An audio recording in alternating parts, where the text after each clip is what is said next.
हरे राम राम राम हरे हरे, हरे कृष्ण कृष्ण कृष्ण हरे हरे। ओम श्री परमात्मे नमः। वसुदेव सुतं देवं कंस चाणूरमर्दनम् देवकी परमानन्दम् कृष्णं वन्दे जगद्गुरुम्। अयो अपि सन्न्यगात्मा भूतानामीशरोऽपि सन् प्रकृतिं स्वामिधिष्ठाय सम्भवामि आत्मया।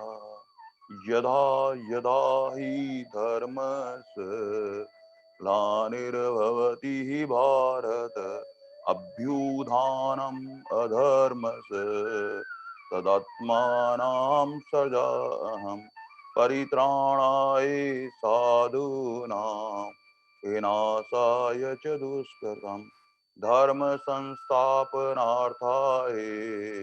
संभवामि युगे युगे। जन्म कर्म च देहमेवं यो वेति तत्त्वदेहं पुनर्जन्म नेति मामेति सोदरम्। वीतरागभयक्रोधा मन्मया मामुपाश्रिता बहो ज्ञानतपसा पूता मद्भावमागता। वसुदेवसुतं देवं कंसचाणूरमर्दनं देवकी परमानन्दं कृष्णं वन्दे जगद्गुरु। श्रीकृष्णं वन्दे जगद्गुरु। हे नाथ, हे मेरे नाथ, मैं आपको भूलूं नहीं। हरीश्वर नारायण नारायण नारायण नारायण नारायण।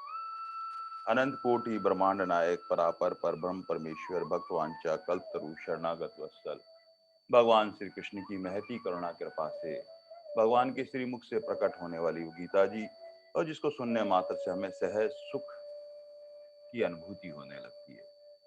भगवान के नाम में ही और वाणी में ही एक प्रभाव है। सब वेदों का सार जो है वो गीता जी में है। ये पंचम वेद जो है ये गीता जी है।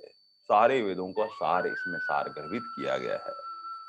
और गीता जी का जो जो अगर एक श्लोक भी अगर हृदय गम्य हो जाए ढंग से तो वही हमारा कल्याण का मार्ग प्रशस्त कर देता है। भगवान अर्जुन को निमित्त बनाकर कुरुक्षेत्र की धरा पर हम सब पर कृपा कर रहे हैं। अर्जुन तो पहले से ही जानता था कि मुझे किन किन से युद्ध करना है, कि अर्जुन को सब पता था किससे युद्ध करना है, लेकिन वहां फिर भी भगवान ने कहा देखो देखो देखो इन्हें देखो।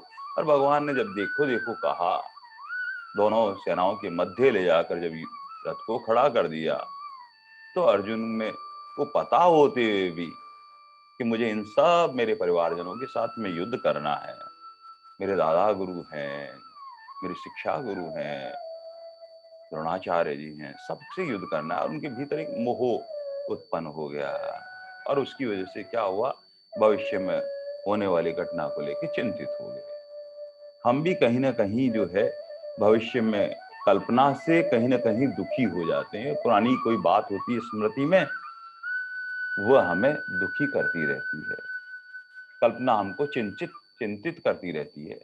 बस केवल अर्जुन पर भगवान कृपा करके हम सबके भीतर उस अज्ञान को मिटाना चाहते हैं। ये भगवान की एक विशेष कृपा है। जैसा कि गीता परिवार जो है प्रतिवर्ष जो है फरवरी या मार्च के पहले दूसरे सप्ताह तक उनकी व्यवस्था सी है कि जब तक पूरे अध्याय हो जाना चाहिए, पर कोई दास की ही कहीं कोई न कोई पात्रता ऐसी नहीं रही या भगवान की कोई लीला थी क्योंकि भगवान की कथा जो है अनंत है, कहाँ तक गाएं बस ये। भगवान फिर कृपा करके अप्रैल में, फिर 10 अप्रैल से पुनः वापस गीता जी का जो है ये पाठ का प्रायण होगा, स्वाध्याय अब होगा, सबको फिर से लाभ मिलने लगेगा। संभवतः अगली एकाध क्लास के बाद में ये भक्ति योग है, प्रार्थना करेंगे ये पूर्ण हो जाए, फिर उसके बाद में कुछ दिन का विश्राम होगा। ऐसा है कि अधिक से अधिक लोगों को भगवान की वाणी से जोड़ने का उद्देश्य रहता है और उसमें पूरा तन मन के साथ में सबसे प्रार्थना की जाती है। तो एक आध क्लास के बाद में फिर वापस 10 अप्रैल से पुनः वापस गीता जी प्रारंभ होगी। लेकिन भगवान कृपा करके वो सब साधनों का सार, साध्य और साधन एक रूपता करता हुआ ये भक्त का, भगवत प्रेम का ये भक्ति योग, और भक्ति योग का ये जो 12वां अध्याय है, ये भगवान के श्रीमुख से प्रकट हो रहा है। और भगवान से मुख से प्रकट होने की वजह से बार बार भगवान ने विश्वरूप दिखाया और कई अध्याय में बीच में भगवान ने ज्ञान की विशेष चर्चा की कि ज्ञान भी होना चाहिए। संतों के श्रीमुख से सुना है कि क्या होता है कि भगवान का प्यारा भक्त जो होता है वो पहले से मान लेता है भगवान को, वो सरल हृदय वाला होता है। एक मस्तिष्क प्रधान होते हैं, एक हृदय प्रधान होते हैं। हृदय प्रदान तो क्या होता है कि जैसे परंपरा में सब लोग अपने बुजुर्ग कर रहे हैं, हृदय से प्रभु को मान लेता है और मानते मानते फिर भगवान कृपा करता है। एक स्थिति ऐसी बन जाती है कि भगवान देखते हैं कि ये पात्र बन चुका है, तब भगवान और कृपा करते हैं। और कृपा करके क्या करते हैं, मानने वाले को भगवान जना भी देते हैं, उसको ज्ञान भी देते हैं। कहीं ना कहीं हमारा भगवान के प्रति ऐसा ही अगर सगुण साकार में प्रेम है, तो भगवान हम पर कृपा करके उस ज्ञान के मार्ग को प्रशस्त कर रहे हैं, ताकि हम कहीं हमारे भीतर अज्ञान ना रह जाए। और वह ज्ञान, अज्ञान के कुछ पत्थर हटाए जा रहे हैं भगवान के श्रीमुख से, वाणी से। क्योंकि परमात्मा के एक एक शब्द चोट करते हैं और वहां से एक एक अज्ञान के पत्थर हटते रहते हैं और फिर ज्ञान भी करवा देते हैं। तो भगवान अपने प्यारे भक्त को कर्मयोग से भी युक्त रखते हैं, ज्ञान योग से भी युक्त रखते हैं, और भक्ति योग तो सर्वश्रेष्ठ है ही भगवान तीनों का है। तो बार बार जिसकी जैसी योग्यता, पात्रता, सामर्थ्यता, जैसा उसका योग होता है, भगवान वैसा ही मार्ग प्रशस्त करते हैं। इसलिए भगवान एक विशाल, जिस प्रकार हम देखते हैं शहर के अंदर एक बड़ा जो बाजार होता है, मॉल होता है, जहाँ सब कुछ मिलता है, बस ऐसे ही भगवान के अंदर संपूर्ण ज्ञान से ओतप्रोत प्रभु हमारे हैं। हर एक साधक की जिज्ञासा का अनुसार उसका समाधान भी है वहां पर। इसलिए जिसकी जैसी रुचि, योग्यता, पात्रता, सामर्थ्यता, जैसा उसका योग होता है, बस वैसा ही मार्ग प्रशस्त करते हैं। इसलिए भगवान खूब ज्ञान की चर्चा भी करते हैं और भक्ति की भी चर्चा करते हैं। और ऐसा करने से विराट स्वरूप दिखाने के बाद में अर्जुन के मन में एक शंका उत्पन्न हो गई थी कि भगवान मेरी क्या पात्रता है, मेरे पर कृपा करो ना प्रभु, मुझे बताइए कि मैं कौन से मार्ग पे प्रशस्त हूँ। और भगवान के सामने प्रस्तुत होने के लिए पहला ही श्लोक जो भगवान ने कहा, अर्जुन ने जो बोला वो कहा, एयम सतत उक्ता ये भक्ता त्वाम पर्युपासते ये चापि अक्षरम अव्यक्तम तेषाम योग का। यहाँ ये दो साधन जो है, सगुण साकार और निर्गुण निराकार, और दोनों उपासक है। भगवान के सामने अर्जुन ने करबद्ध प्रार्थना करते हुए कहा, प्रभु इन अति उत्तम योग्यता कौन है, उपासना पद्धति से कौन सा जो है आपकी दृष्टि में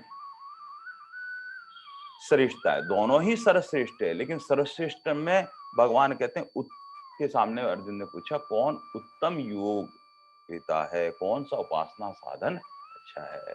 अब भगवान तो कृपालु हैं, भगवान जानते हैं, हम सबकी पात्रता भी जानते हैं। बस ऐसे ही करके भगवान ने कहा, अरे अर्जुन, सब साधन मुझसे आकर मिलते हैं, इसलिए कहीं साधन में कोई भेद नहीं है, कोई उच्च और निकृष्ट का भाव नहीं है। ये सब परमात्मा से जोड़ने वाले हैं, सब प्रभु से मिलते हैं। लेकिन भगवान ने कहा कि अरे संसार में ही आसक्त रहने वाला जो जीव है, जो देह में आसक्त रहता है वह जीव है। जैसे ही देह से आसक्ति टूटी तो जीव ब्रह्म की तो एकता हो गई है। तीन गुणों में बंधा हुआ है वह जीव है।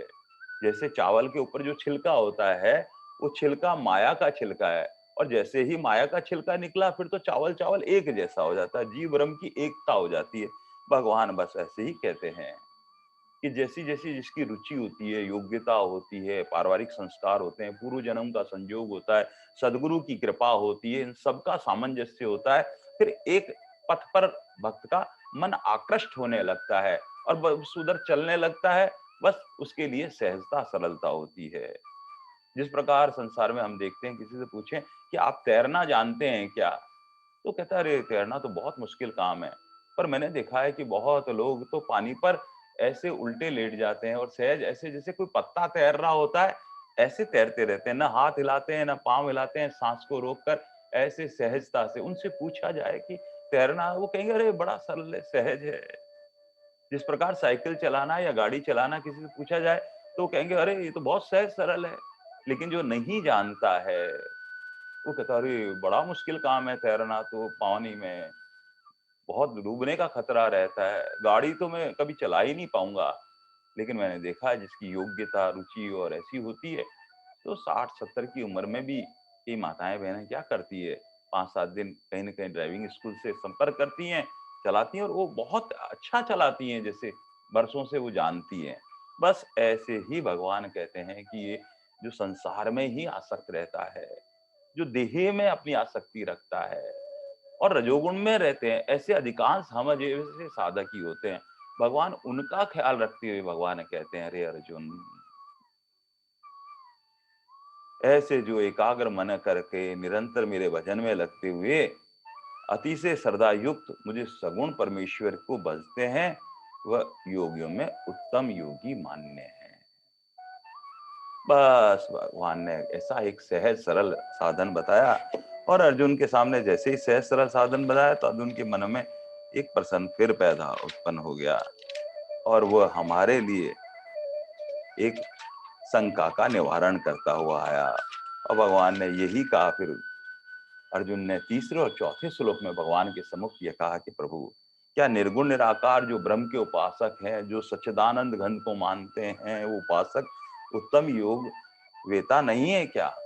तब भगवान ने कहा अरे रे रे, अव्यक्त जो उसको व्यक्त नहीं किया जाता वो निर्गुण निराकार परमात्मा है, उसकी उपासना करते हैं वह भी मुझे ही प्राप्त होते हैं। और भगवान एक और संशय मेटते हुए कहते हैं, मैं ब्रह्म से भिन्न नहीं हूं, वह ब्रह्म भी मैं ही हूं। इसीलिए संतों ने गाया है कि सुमिरन का रस जिसने पाया वही जाने मन में, निराकार साकार होते हैं भगतों के आंगन में। वो परमात्मा बहुत सारे संत महात्माओं के श्रीमुख से सुना है, वो निर्गुण निराकार परमात्मा भक्त की, स्वामी महाराज अक्सर कहा करते थे कि भक्त की भावना से सगुण साकार में प्रकट हो जाता है उसके आंगन में और वो लीला करता है। ऐसे ही यहाँ भगवान कहते हैं मैं ब्रह्म से भिन्न नहीं हूं, मेरी एक रूपता है उसके साथ में, और एक रूपता होने से मैं ब्रह्म अलग नहीं है, बस उपासना पद्धति का है। भगवान ने कहा कि अर्जुन, जीव जो होता है वह देह के साथ संबंध के कारण अहंकार अभिमान करता है, तीन गुणों में आबद्ध रहता है। इसलिए निर्गुण निराकार की जब उपासना करनी होती है तब देह से विलग होना ऊपर उठना पड़ता है, तब जीव ब्रह्म की एकता होती है। इसलिए थोड़ा सा ये कठिन जो है। इसलिए तो अर्जुन के मन में शंका हो गई कि प्रभु मुझे है ना, आप निर्गुण निराकार ब्रह्म के उनके विशेषण गुण बताने की कृपा करें। और भगवान उस निर्गुण ब्रह्म स्वरूप का कथन उपासना और भगवत प्राप्ति का साधन बताते हैं। और भगवान कहते हुए दो श्लोकों में, ये तु अक्षरम निर्देशम अव्यक्तम पर्युपासते सर्वत्र गम अचिंत्यं च कूटस्थ अचलम ध्रुवम। भगवान कहते हैं कि अर्जुन, वह अचिंतनम है। अचिंतन को जो चिंतन में नहीं आता है, अर्थात वह मन और बुद्धि का विषय ही नहीं है। हमारी बुद्धि जहां तक पहुंच सकती है वहां तक हम देख और विचार सकते हैं, मन से प्यार कर सकते हैं, बुद्धि से विचार कर सकते हैं। लेकिन वह ब्रह्म कैसा है, निर्गुण निराकार जो अव्यक्त है, वह मन बुद्धि से भी परे है अर्जुन, उसका चिंतन नहीं हो सकता है, अचिंतनीयम है। भगवान कहते हैं वो सर्वत्र गम्य है, ऐसी कोई जगह ही नहीं है, सब उसके कण कण और जन जन में वही वही वही व्याप्त है। जिस प्रकार से आकाश में सब जीव जंतु वही उसके भीतर समाहित रहते हैं, ऐसे ही आकाश और प्रकाश से ये प्रभु हैं। इसीलिए अपन ज्योति स्वरूप परमात्मा का जो चिंतन करते हैं, वह निर्गुण निराकार की उपासना का पद्धति है। और भीतर ही भीतर उस जब ज्योति स्वरूप परमात्मा से नाम रूप लेते-लेते एक रस होते हैं, तो अखंड अखंड अखंड अखंड रस का आनंद मिलता है। ये संतों के श्रीमुख से सुना हुआ है कि चिंतन में तो नहीं आ रहा है, मन में भी नहीं आ रहा है, लेकिन नाम के आधार पर वो प्रकट होता है, प्रकाश स्वरूप धीरे-धीरे वो उसका सर्वत्र गम अनुभव होने लगता है। भगवान कहते हैं अनिर्देशम, निर्देशम का जिसको निर्देश नहीं किया जा सकता, ये ऐसा ही है, ऐसा आकार है, ऐसा है, क्योंकि उसमें निराकार है, आकार कहीं है ही नहीं। आकार तो नहीं होने से, तीन गुणों से परे, इसलिए निर्गुण है, और उसका आकार भी नहीं है, इसलिए उसको किसी भी युक्ति से, उपमा से, स्वरूप से समझाया नहीं जा सकता है अर्जुन। इसलिए वो अनिर्देशम है। भगवान कहते हैं वो कूटस्थ है, कूटस्थ। कुटस्थ होता है सुनार के पास में एक एक लोहे का ऐसा एक, जिस पर वो होता है घन सा, जिस पर गहने गढ़े जाते हैं। उसके दादा परदादा कई पुरखों से, कई जनों से वो उस पर गढ़ते रहते हैं गहने, लेकिन सब गहने गढ़ने के बाद में भी वो जो लोहे का जो पिंड सा बना रहता है, वह कभी उसमें विकार नहीं होता है किसी प्रकार का, किसी कारण से उसमें परिवर्तन नहीं होता है। बस ऐसे ही वो सदा एक रस रहने वाला निर्गुण निराकार परमात्मा है। भगवान कहते हैं वो ध्रुवम है, नित्य है और निश्चित है। संतों के मन में कोई संशय नहीं है, किसी चीज का अभाव नहीं है। इसीलिए वो नाम स्मरण के माध्यम से भीतर ही भीतर, जहां अगम्य कहते हैं, जहां अगाध कहते हैं, जिसका वेद भी नेति नेति नेति कह देते हैं, वहां वहां नाम स्मरण के माध्यम से निर्गुण निराकार का जो साधक होता है, वहां तक पहुंच जाता है। साधन करते करते करते करते फिर रस रूप परमात्मा भीतर आनंद प्रकट करने लगा है, और वही अखंड अखंड अखंड आनंद में अखंड रस मिलता है। तेल धारावत भीतर ही भीतर एक आनंद की बरसात होती रहती है, और एकांत में कहीं निर्जन स्थान में चला जाता है, ब्रह्मचर्य का पालन करता है, वैराग को धारण करता रहता है बस, और भीतर भीतर परमात्मा से एक रूपता करता रहता है। और जो भी कर्म होता है वो प्रकृति प्रकृति कर रही है, ऐसे विलगता अपने आप को अनुभव करने लगता है। और भगवान ने कहा, अरे अर्जुन, प्रारंभ में साधन में थोड़ा सा लगता है, लेकिन नाम लेते लेते लेते लेते उस अवस्था तक पहुंचा जा सकता है। भगवान कहते हैं अचलम, जैसे वो चलना हिलना फिरना डुलना नहीं होता है, इन सर्व उपमाओं से रहित होता है। अव्यक्तम, जिसको व्यक्त नहीं किया जा सकता है, कोई आकृति या कोई इंद्रियों का विषय जानने में नहीं आता है, इसलिए भगवान ने कहा। और अक्षरम है, अविनाशी है, किसी प्रकार का उसका विनाश नहीं होता है। और सर्वभूत हृदयता, जिस प्रकार से अविवेकी मनुष्य अपने हित में, अपने स्वार्थ में, अपने में ही लगा रहता है, लेकिन वो निर्गुण निराकार का जो साधक होता है, वो विवेकी होता है। वह सब प्राणियों में आत्मा रूप में सब में उसी को देखता है, कहीं विलगता ही नहीं है, एक रूपता सब में उस परमात्मा का देखता है। अपनी सारी इंद्रियों को वश में करता है, कहीं विषयों में नहीं जाने देता है, और भली प्रकार इंद्रियों को वश में करता है, वैराग को धारण करता है, और फिर एकांत में उसके नाम स्मरण के आधार पर नाम लेते लेते लेते नाम में नाम ही छुपा हुआ है, वह रसरूप परमात्मा प्रकट होने लगता है। बस एक बार वहां तक की यात्रा वो कठिनता है, लेकिन भगवान इसीलिए कहते हैं कि जो शरीर में ही आसक्त होता है, एकांत में भले ही चले जाए, शरीर तो साथ रहेगा ना। स्वामी जी महाराज कहते हैं शरीर से ऊपर उठना ही पड़ेगा। और शरीर से कैसे ऊपर उठा जाता है? स्वामी जी महाराज कहते हैं जब तक सेवा नहीं करी जाएगी, जब तक त्याग नहीं किया जाएगा, परहित का चिंतन नहीं किया जाता है, कर्म योग नहीं बनता है, तब तक ज्ञान योग पुष्ट नहीं होता है। ये ज्ञान योग कर्म योग की आधार पर खड़ा रहता है, इसलिए सेवा में रहते हैं। इसलिए निर्गुण निराकार के जो प्यारे भक्त होते हैं, प्रारंभ में क्या करते हैं, किसी गुरु के सानिध्य में, सदगुरु परमात्मा के सानिध्य में रहते हैं, और उनकी आज्ञा अनुसार सबकी सेवा करते हैं, सब में उस परमात्मा को स्वरूप देखकर सेवा करते हैं, सर्वत्र कन कन जन जन में उसी व्यापक सत्ता का अनुभव करते हैं। और अनुभव करने के बाद में धीरे धीरे नाम उनको प्रदान किया जाता है। नाम मंत्र सब परमात्मा के नाम है, और वो फिर वो चिंतन करता है, सब में सबको संभाव से देखता है, सब प्राणी में एक रूपता देखता है, कन कन जन जन में यहाँ तक कि पेड़ पौधों में भी डाली तोड़ते हुए भी उसको ऐसा लगता है कि इसमें भी मेरे प्रभु है। फूल में भी कहीं ना कहीं सूक्ष्म रूप से मेरे परमात्मा है। फूल तोड़ते वक्त भी ऐसा महसूस करता है। इसलिए वो क्या करता है, श्रद्धा के सुमन अर्पित करता है, अपने भाव के सुमन अर्पित करता है। ये निर्गुण निराकार की उपासना, भगवान कहते हैं कि ऐसे ये योग के दुर्गम मार्ग को अधीन कर लेता है और ब्रह्म का साक्षात्कार प्राप्त कर लेता है, जीव ब्रह्म की एकता कर लेता है सब जगह। मूल बात है, भगवान कहते हैं कि निर्गुण निराकार उपासक भी मुझे आकर मिलते हैं और सगुण साकार भी मुझे आकर मिलते हैं। ऐसा नहीं है कि निर्गुण निराकार की उपासना करने वालों को कुछ अधिक मिलता है। अगर अधिक कुछ मिलता है तो थोड़ा कष्ट मिलता है, क्योंकि वो साधन पद्धति वो जानते हैं प्रभु के, हम संसार में ही रजोगुण प्रवृत्ति के साधक है। रात दिन वही वही वही लगे रहते हैं संसार में, वही व्यवहार, वही शरीर में आसक्त रहते हैं। इसलिए ये भगवान ने कहा कि थोड़ी सहजता सुलभता नहीं निर्गुण निराकार में, लेकिन जो जिसकी रुचि होती है, योग्यता होती है, पात्रता होती है, सदगुरु परमात्मा की कृपा होती है, उसके लिए वो मार्ग भी सुगम होने लगता है धीरे धीरे धीरे। भगवान कहते हैं ये थोड़ा गहन तत्व है निर्गुण निराकार का, जहाँ बुद्धि शुद्ध होना बहुत जरूरी है, स्थिर होना बहुत जरूरी है। सूक्ष्म बुद्धि से एकाग्र मन को करके विवेक को जागृत करते हुए इस मार्ग पे आगे बढ़ा जा सकता है।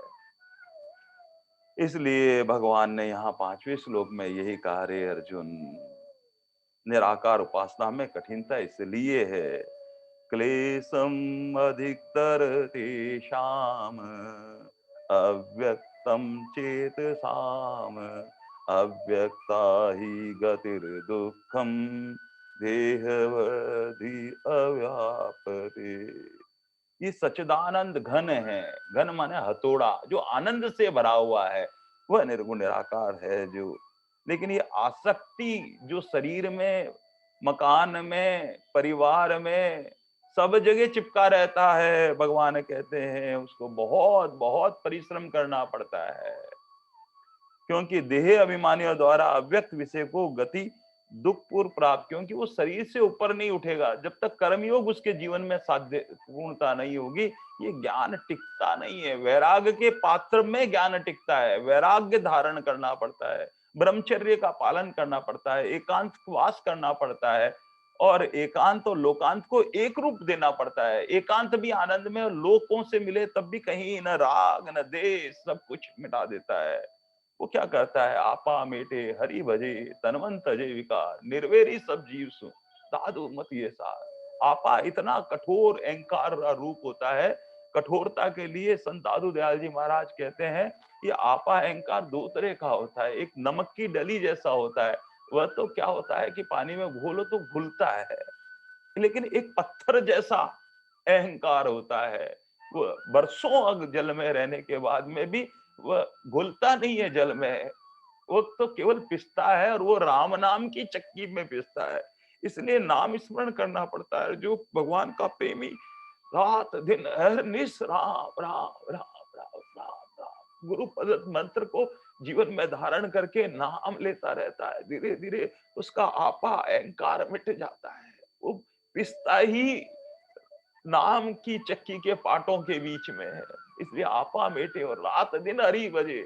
और तन और मन के जो विकार है, काम है, क्रोध है, लोभ है, ईर्ष्या है, राग है, द्वेष है, ये सब विकारों का त्याग कर देता है, इंद्रियों का संयम करने लगता है, और संयम करते करते नाम से आपा मेटे हरि भजे तन मन तजे विकार निर्वैरी सुख, किसी से वैर भाव नहीं करता है। संसार का चढ़ा हुआ रंग नहीं है उसके ऊपर।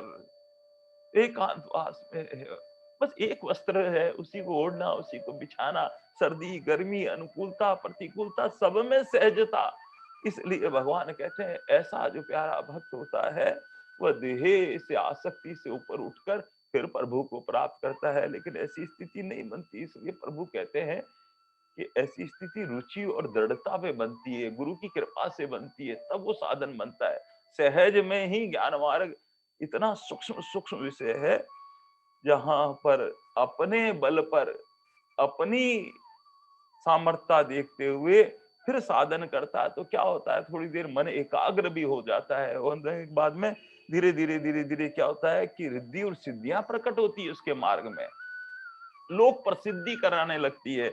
और लोक प्रसिद्धि कराने की वजह से क्या होता है, वो किसी न किसी को कहता है तेरा ऐसा हो जाएगा, ऐसा हो जाएगा, महिमा। और लोग इसमें वहां रिद्धि सिद्धि तो हाथ जोड़े खड़ी रहती है, वो उधर देखता ही नहीं है वो निर्गुण निराकार का प्यारा भक्त।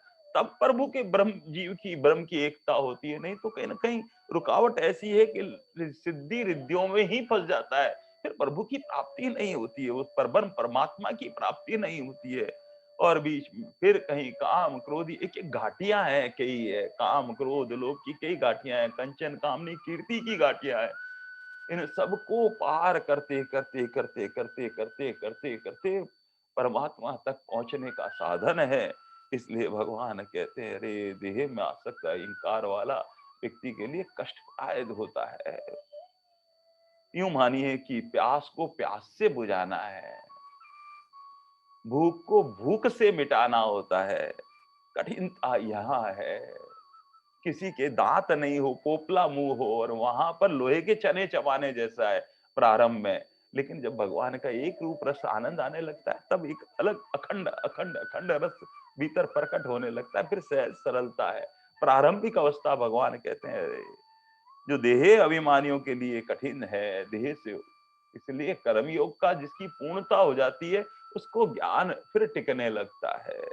इसलिए संतों की सेवा, आश्रम में जाकर उनके वहां पर खूब सेवा करता है, उनकी आज्ञा में रहता है, वहां पर भोजन प्रसादी के अंदर सेवा, अपने शरीर को वहां पर आश्रम की सेवा को, पवित्रता की सेवा को सब कुछ करता है। अपने शरीर को शरीर नहीं समझता है, तन मन सब कुछ बाहर देता है। तब कृपा होने लगती है, तब कहीं वैर भाव नहीं करता है। इंद्रियों को निग्रह करता है, इंद्रियों को सुख भोगता नहीं है वो। वृक्षों के सारे पेड़ पौधों में सुहृद भाव रखता है। और शीत और उष्णता जो भी आती है उसमें वैराग्य कारण वह एक वस्त्र से ही काम चलाने लगता है। और संतों ने थोड़ा और सूक्ष्म कहते हुए कहते हैं, जो सती स्त्री होती है उसमें सत आता है तो पति के पीछे आता है। लेकिन निर्गुण निराकार में तो इंद्रिय मन बुद्धि का विषय नहीं होता है, केवल नाम प्रारंभ होता है। तो तप जैसा उसको तपना पड़ता है, तब वो साधन परिपक्वता आती है। भगवान कहते हैं मिलता तो है मुझको, थोड़ा सा साधन का फर्क है, लेकिन रुचि योग्यता पात्रता होती है तो वो इस मार्ग पर भी उसको सहजता सुलभता होती है। इसलिए कहते हैं भगवान हे पार्थ, जो लोग भक्ति मार्ग का आश्रय ग्रहण करते हैं उनको ये सब दुख सहने का सवाल नहीं उठता है। उनकी उपासना सुगम है, क्योंकि वो भगवान के भरोसे रहते हैं। वो कहते हैं हे नाथ मैं आपका हूं और आप मेरे हो। बस हृदय से ऐसे प्यारे भक्तों का जो बल होता है वो भगवान का बल होता है। आसरा होता है तो प्रभु का आसरा होता है केवल। जिस प्रकार एक नन्हा मुन्ना बालक होता है, वो कहीं भी गंदगी में खेलता कूदता है, कीचड़ में खेलता है। अब माँ को परवाह होती है, अब माँ ही क्या करती है, उसको नहलाती है, सफाई करती है, सारा काम माँ करती है। बस ऐसे ही इस गुण साकार में प्रभु सब कुछ कार्य करते हैं वहां पर। भगवान स्वामी जी महाराज कहते हैं उसका आधार जो है वह भगवान होता है, लेकिन वहां पर जो आधार है वो वैराग्य होता है, तो वैराग्य धारण करना पड़ता है। इसलिए वैराग्य पात्र में ज्ञान ठहरने लगता है। भगवान स्वामी जी महाराज कहते हैं कि वहां भगवान का बल होता है, भगवान के बल से उसकी नैया पार होती रहती है। यहाँ पर सत्संग करना पड़ता है और सत्संग से विवेक जागृत हो जाता है। विवेक से धीरे धीरे क्या होता है, सत्य क्या है, असत्य क्या है, कर्तव्य क्या है, अकर्तव्य क्या है, क्या ग्राह्य है, क्या त्याज्य है। और धीरे धीरे उससे आसक्ति मिटती है और आसक्ति मिटने से जीव ब्रह्म की एकता हो जाती है। और वहां भक्ति मार्ग में यहाँ पर वो कृपालु भगवान का परम कृपालु मानता है, और यहाँ उपास्य जो है वो उदासीन मानता है। दोष है वो भगवान की कृपा से सहज मिटने लगते हैं, लेकिन ज्ञान मार्ग में धीरे धीरे दोष का अनुभव होने लगता है, फिर उसको प्रयास करना पड़ता है, अपने दोषों को स्वयं मिटाना पड़ता है। ऐसा स्वामी जी महाराज अपने साधक संजीवनी में वर्णन करते हुए कहते हैं। और कहते हैं कर्म जो है भक्ति मार्ग वाला भगवान के लिए जो भी कार्य करता है, सब काम सुबह प्रातः काल से शाम तक जो भी करता है, प्रभु की पूजा समझ के कार्य करता है। लेकिन ज्ञान मार्ग में क्या करता है कि जो भी कार्य है वो प्रकृति कर रही है, और वहां विवेक जागृत होने पर पुनः जो कुछ कार्य है वो अर्पण करना मुख्य होता है। यहाँ तो पहले ही भक्ति मार्ग में तो भगवान का कार्य समझ रहे हैं, इसलिए भगवान के निमित्त भगवान ही करा रहे हैं, हम तो भगवान के हाथों करने वाले हमारे प्रभु है, बस ऐसा मानकर भगवान को अर्पण कर देता है। और ज्ञान मार्गी क्या करता है कि सब कुछ प्रकृति कर रही है और वो प्रकृति को अर्पण कर देता है। अगर वो प्रकृति को अर्पण करना भूल जाता है तो बंधन है। भक्ति मार्ग में भगवान का काम है, अर्पण करना भूल भी गया तो उसको प्रारंभ में इस बात का बोध होता है कि मैं काम ही भगवान का कर रहा हूं, इसलिए भगवान का काम करने से सहज प्रारंभ में ही अर्पण हो जाता है। मूल बात यह है कि भक्ति मार्ग में प्रेम और विश्वास प्रमुख है, और प्रेम होता है अपनापन से, अपना मानने से। हे नाथ मैं आपका हूं, आप मेरे हो, अपनापन है। बस भगवान अपने हैं, अपने लगते हैं, मीठे लगते हैं, प्यारे लगते हैं। धीरे धीरे हमें विश्वास होने लगता है कि सब काम मेरे प्रभु कर रहे हैं, हमारी निष्ठा परिपक्व होने लगती है। लेकिन ज्ञान में विवेक और वैराग्य की प्रधानता है, और विवेक जागृत होता है सत्संग करने से। खूब सत्संग किया जाए, खूब रात दिन अहरनिश सत्पुरुषों का संग किया जाए और नाम स्मरण किया जाए, और धीरे धीरे अपने जीवन में वैराग्य को धारण किया जाए। वैराग का मतलब किसी से वैर नहीं और किसी से राग नहीं, ये सच्चे अर्थों में वैराग है। ऐसा नहीं कि कुछ कपड़े हमने कम पहन लिए, साधारण कर लिए, वो धीरे धीरे वैराग की स्थिति बन जाती है। कैस मुख्य बात है हमारे भीतर से किसी के प्रति भी वैर नहीं हो और किसी के प्रति हमारा राग नहीं हो, संसार का रंग नहीं चढ़े, कहीं हमारी आसक्ति नहीं हो। बस ये मुख्यता है ज्ञान मार्ग में। और जब तक देह के साथ संबंध है जीव का, तब तक ब्रह्म की एकता में मुख्य बाधक यही है। इसलिए अपने शरीर से ऊपर उठना पड़ता है। इसलिए भगवान कहते हैं ये शरीर से ऊपर के लिए सेवा प्रधान है, और सेवा नहीं करेंगे तब तक अपने सुख का त्याग नहीं करेंगे, वैराग को धारण नहीं करेंगे, तब ये निर्गुण निराकार का मार्ग सहज नहीं है, सरल नहीं है। इसलिए जो भी उपासक, जैसा भगवान कहते हैं दोनों साधक जो है मुझे आकर प्राप्त होते हैं। अब आपकी रुचि, योग्यता, पात्रता, सामर्थ्य पर निर्भर करता है कि हमें चलना कैसे है। और ऐसा करते हुए अलग नहीं है, एक ही माँ के बेटे हैं, एक ज्ञान है और एक भक्ति है। दोनों भगवान को प्यारे हैं, दोनों उपासना के साधक है। भगवान कहते कहते छठे और सातवें श्लोक में फिर भगवान यहाँ पर सगुण रूप की उपासना का साधन बताते हैं। आहा, हेतु सर्वाणि कर्माणि मया सन्न्यास मत्परा अन्येन एवं योगेन माम ध्यायन्ति उपासते। परंतु जो मेरे प्राण रहने वाले भक्तजन संपूर्ण कर्मों को मुझ में अर्पण करके मुझ सगुण रूप परमात्मा का अनन्य भक्ति रूप से निरंतर चिंतन और करते भजते रहते हैं, वह मुझे ही सहजता से प्राप्त हो जाते हैं। भगवान यहाँ पर 11वें अध्याय के उस 55वें श्लोक को प्रमुखता आधार बताते हैं संत। वो क्या करता है, स्थूल शरीर जो पंच भौतिक तत्व का बना हुआ है उससे भगवान के प्रायण हो जाता है। फिर सूक्ष्म शरीर जिसके अंदर 5 ज्ञानेंद्रियां, 5 कर्मेंद्रियां, 5 प्राण, मन बुद्धि से भगवान में ही लगाता रहता है, भगवान के प्राण होता है।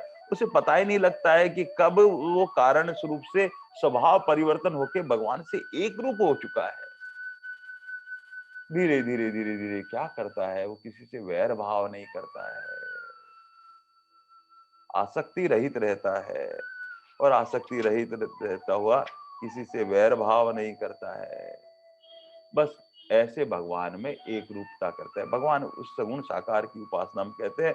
वो क्या करता है, वर्ण भेद से जो उससे में उसके कर्तव्य कर्म आए हुए हैं वो कर्मेंद्रियों को सुखपूर्वक करते हैं। जिस भी जो है वर्ण में जो कर्तव्य कर्म प्राप्त हुआ है वो सुख से भगवान के लिए कर्म करता है, लेकिन एक विशेष ध्यान रखता है, वो निषिद्ध कर्मों का परित्याग कर देता है, भूल के भी निषिद्ध कर्म नहीं करता है जिससे किसी को कष्ट हो। जो गुरु की आज्ञा से, जो प्रभु के मुख से प्रकट होने वाली गीता जी से विलग हो, वो वाले कर्म कभी कभी नहीं करता है। और सब कर्मों को मुझे अर्पण करके कर्म बंधन के गुणों का अंत कर डाल देता है। सब कुछ भगवान को अर्पण कर देना, अब क्या होता है कि भुने हुए बीज की जैसे हो जाता है, वो फिर अंकुरित ही नहीं होता है तो कर्म के बंधन में के वो तो क्या करता है, जैसे रस्सी होती है, रस्सी को जल जाती है, जल से आकृति जरूर दिखाई देती है लेकिन उसमें बांधने की क्षमता नहीं होती है। बस ऐसे ही सारे कर्म भगवान को अर्पण कर दिए जाते हैं तो वो कर्म फिर हमें को बांध नहीं सकते हैं। और ये कैसा गुण है, अलौकिक गुण देखिए पेड़ पौधों में भी, जहां बीज अंकुरित होता है, अंकुरित होने के बाद में वो पल्वित होता है, पुष्पित होता है, फिर फलित होता है, और फल लगने के बाद में कोई उसको तोड़ ले फल तो अलग बात है। बहुत सारे जंगल में फल तोड़ता ही नहीं है, पर पेड़ क्या करता है, वो वापस प्रकृति से प्राप्त होने वाले फल को अर्पण कर देता है, स्वतः पेड़ अपना अर्पण कर देता है। एक जीव ही कहीं ना कहीं आसक्त रहकर अर्पण करना भूल जाता है। भगवान कहते हैं जब पेड़ पौधे भी स्वतः अपना फल त्याग देते हैं, ऐसे सारे सारे सारे सारे कर्म भगवान को अर्पण कर देने चाहिए हमको। और प्रेम पूर्वक भगवान का गुण एकमात्र उसके साथ भगवान से व्यवहार करता रहता है। मोक्ष पद की तो वो दरिद्र के कुल के भांति त्याग कर देता है, वो मोक्ष चाहता ही नहीं है, वो एक होना ही नहीं चाहता है। वह तो कहते हैं भगवान आप हमें प्रेम दो, हम आपको प्रेम दो, एक दूसरे को प्रेम में ओत प्रोत करना चाहता है भगवान का प्यारा भक्त। वो कहता प्रभु आपका प्रेमी भक्तों का मुझे दासानुदास बना दो, मैं उनके दासों के चरणों में रहकर भगवान के सदा सदा प्रभु आपके गुण गाता रहूं, आपको रिझाता रहूं, बस ऐसा जो है। भगवान कहते हैं रे अर्जुन, अनन्य भक्ति से मुझे वो अधीन कर लेता है, उसकी सारी इच्छाएं मैं पूर्ण करता हूं अर्जुन उसकी। भगवान कहते कहते 7वें श्लोक में फिर आगे भगवान कहते हैं इसे सगुण उपासक के, भगवान कहते हैं रे अर्जुन, सब कुछ भक्तों का उद्धार मैं करता हूं।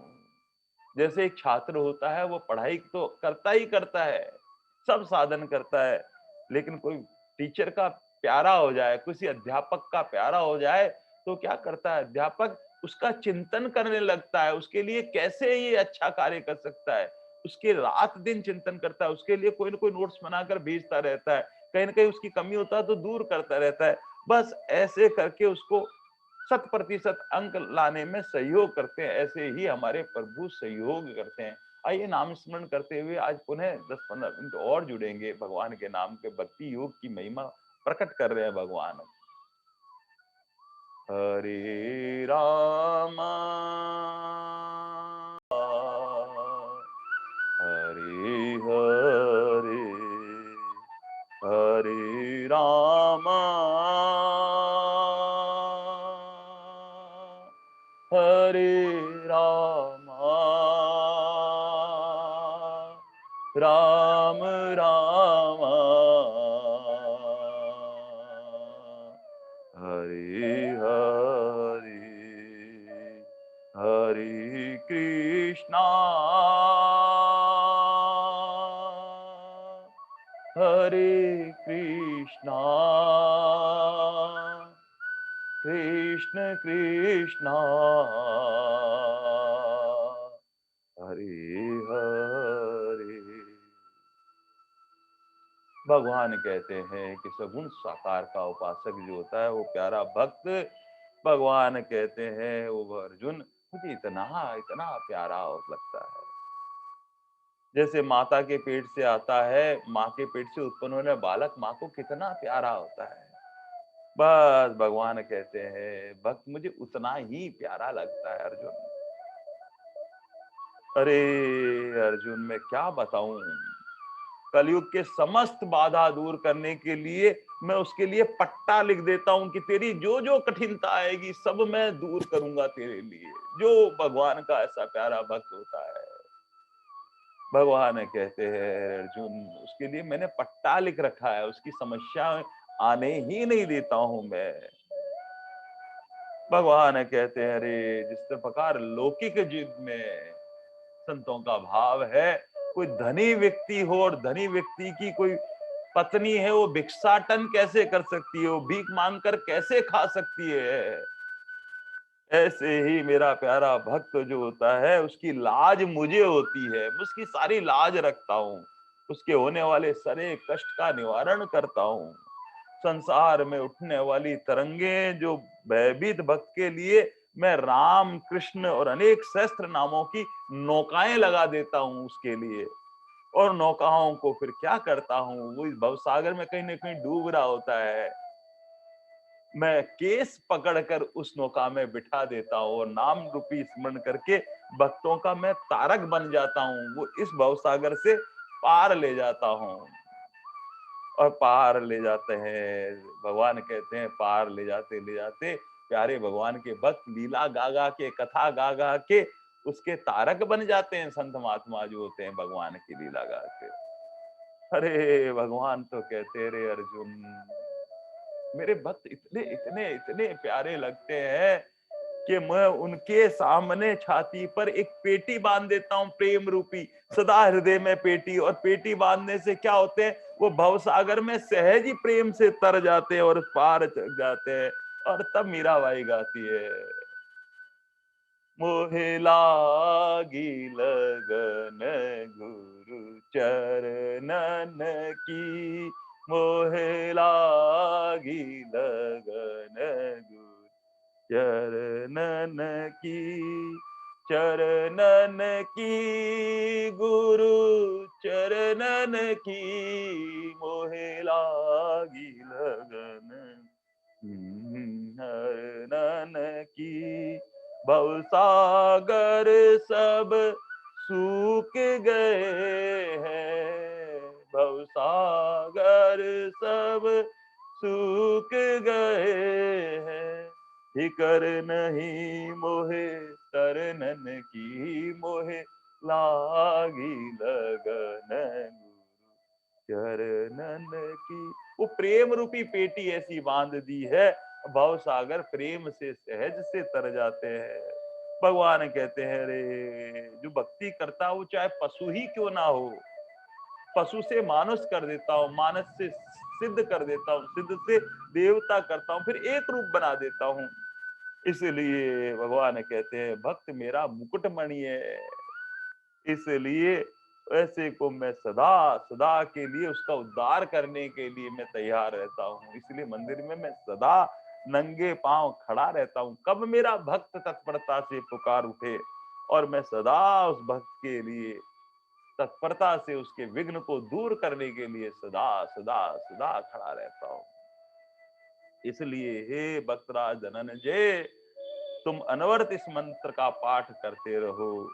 जिस समय जीव इस अनन्य भक्ति का मार्ग ग्रहण करता है, उसी समय वह श्रेष्ठ भक्त हो जाता है। और अनन्य भक्ति के 5 साधक, जो साधक पंचक रूप में स्वामी जी महाराज कहते हैं कि स्थूल से प्रायण होना, सूक्ष्म से प्रायण होना, कारण से भी प्रायण होना, आसक्ति रहित होना, किसी से वैर भाव नहीं करना, बस यही यही यही यही पात्रता है अनन्य भक्ति की। और अनन्य भक्ति का होने से भगवान कहते हैं मेरा भक्त बन जाता है। और ऐसे कहते कहते भगवान अब कुछ साधन बताते हैं, और साधन में प्रमुख है ध्यान से भगवत प्राप्ति। और 8वें श्लोक में भगवान यही कहते हैं अर्जुन, मुझे अगर कोई पत्रम पुष्पम फलम तोयम, जो जल चढ़ाता है, पत्र चढ़ाता है, पुष्प चढ़ाता है, ये सब ठीक है, बहुत अच्छी बात है, करना भी चाहिए। लेकिन भगवान कहते हैं मैं चाहता क्या हूं, भगवान कहते हैं मैं मन और बुद्धि चाहता हूँ। आहा, बहुत उच्च कोटि का 8वां श्लोक। और 8वें श्लोक में भगवान ध्यान मार्ग से भगवत प्राप्ति, जहां मन बुद्धि परमात्मा में लगाने के लिए मय अवे मन अध्यात्म में, मय बुद्धि निवेश निर्वासी मय वेव अत ऊर्ध्वमन अंसंशय। भगवान कहते हैं कोई संशय नहीं, जो में मन और बुद्धि लगाता है भगवान कहते हैं मुझे कुछ नहीं चाहिए, मुझे केवल मन और बुद्धि अर्पण कर दे। और मन बुद्धि अर्पण करने का भाग है मन से प्यार और बुद्धि से केवल परमात्मा का विचार। फिर भगवान कहते हैं केवल्य का साम्राज्य तुम्हारी प्रतीक्षा कर रहा है, सर्वोच्च अनुभूतियां तुम्हें अपने आप प्राप्त हो जाएगी। कैसे? केवल मन और बुद्धि मुझ में लगा दो। भगवान कहते हैं मन बुद्धि लगाने से भगवान एक रूप कर लेते हैं, अपने में लीन कर लेते हैं। और स्वामी जी महाराज कहते हैं यद्यपि अपरा प्रकृति है मन और बुद्धि, उससे परा जो परमात्मा कैसे प्राप्त होता है, लेकिन भगवान स्वामी जी महाराज कहते हैं कि जहां जहां पर गीता जी में मन बुद्धि लिखा हुआ है, बस वहां स्वयं को लगाने के लिए भगवान बात कहते हैं। जब मन बुद्धि लगते हैं तो स्वयं सहज में लग जाता है। और स्वामी जी महाराज कहते हैं कि जिस प्रकार सुई है, उसमें एक धागा लगा हुआ है, किसी वस्त्र में से जाती है, तो जहां जहां सुई जाती रहती है धागा उसके साथ साथ पीछे पीछे चला जाता है। बस ऐसे ही मन बुद्धि जहां जाते हैं वहां प्रेम रूपी धागा जो है वो भगवान में स्वयं को लगा देता है। बस ऐसे सहज में ये मन बुद्धि भगवान की अपरा प्रकृति में लीन हो जाते हैं और मूल अपरा प्रकृति भगवान का ही स्वरूप है, वहां लीन हो जाते हैं और वहां स्वयं लग जाते हैं। कठोर उपनिषद में एक बहुत सुंदर उदाहरण स्वामी जी महाराज कहते हैं, ये शरीर जो है वो रथ के रूप में है और जीवात्मा है वह रथी है। वह जीवात्मा को ही परमात्मा से मिलाना होता है। और इंद्रियों के जो घोड़े हैं और वो मन की लगाम से वश में होते हैं। और बुद्धि वह सारथी है और बुद्धि के रूप में हमारे सदगुरु और हमारे श्री कृष्ण कृष्ण बंदे जगत गुरु, वह बुद्धि के रूप में सदा सदा साथ रहने वाले हमारे प्रभु प्रभु प्रभु है। इसलिए राजमहल में जाने वाला जो रथ है, वहां रथ घोड़े लगाम तो बाहर ही छूट जाते हैं और रथी जो है वह अकेले रानीवास में जहां पर है वहां प्रवेश करता है। और सारथी भी एक सीमा तक, उस द्वार तक आपको ले जाता है, वहां की आगे की रास्ता स्वयं। बहुत सूक्ष्म बात है, समझने वाली बात है। सारथी के रूप में हमारे सदगुरु और हमारे प्रभु है। वो क्या करते हैं, हमें परमात्मा से मिलाने का वो साधन बनाते हैं। और वहां तक ले जाने के बाद में एक स्थिति ऐसी आती है, बहुत बहुत बहुत सूक्ष्म बात है जो संतों के श्रीमुख से सुनी है, कि वो जीव को ले जाकर धीरे धीरे धीरे धीरे धीरे गुरु क्या करता है, गुरु वह ज्ञान है जो सदा साथ रहने वाला है, वह हमें ले जाकर परमात्मा के चरणों में डाल देता है, लगा देता है। ये गुरु जिस उद्देश्य से उसके जीवन को उत्कृष्टता का प्रदान करनी होती थी, गुरु महाराज कृपा करते करते करते करते एक स्थिति ऐसी बनती है जो गुरु परमात्मा के समीप ले जाके एक रूपता प्रदान कर देता है और अपने आप को विलग कर देता है। और बाद में सदगुरु परमात्मा एक रूप दिखाई देखने लगते हैं। वह परमात्मा सदगुरु कैसे मिला दिया, वो पता लगता है कि भगवान की लीला ऐसी थी, सदगुरु के रूप में वो एक रूप हुए हुए पधारे थे और उन्होंने हमको लगा दिया। इसलिए अपने तक बांधते नहीं है, वो परमात्मा तक लगा देते हैं। इसलिए भगवान यह कहते हैं अर्जुन, मन और बुद्धि दोनों ही स्वरूप में अपना निवास बना लो, फिर मैं तुम और तुम का भेद कहाँ रह जाएगा, फिर एक हो जाएंगे। जिस प्रकार एक दीपक होता है, आंचल का झोंका से क्या होता है कि वो दीपक जैसे बुझ जाता है तो सारी रोशनी प्रकाश से दीपक में समाहित हो जाती है। बस ऐसे एक रूप हो जाते हैं परमात्मा से। संध्या काली सूरज जब ढलने लगता है तो सारी रोशनी उस सूरज के भीतर ही समाहित हो जाती है, फिर प्रकाश नहीं रहता है। ऐसे ही जीव धीरे धीरे धीरे धीरे धीरे जाकर परमात्मा में ही समाहित हो जाता है। वह जीव फिर विलग नहीं होता है, एक रूपता हो जाता है। इसलिए मन बुद्धि के साथ में अहंकार स्वतः मेरी ओर आने लगता है, हर एक रूप हो जाता है, भगवान में मिल जाता है। ये अहंकार ही हमें बाधा करता है, लेकिन मन बुद्धि के साथ में धीरे धीरे धीरे परमात्मा है। इसलिए भगवान कहते रहे अर्जुन, मैं अपनी शपथ लेकर कहता हूं, मैं इस सिद्धांत में कोई अपवाद नहीं है, अतः ऊर्ध न संशय, इसमें कोई संदेह ही नहीं है कि मेरा प्यारा साधक भक्त है वो मुझ में आकर मिल जाता है।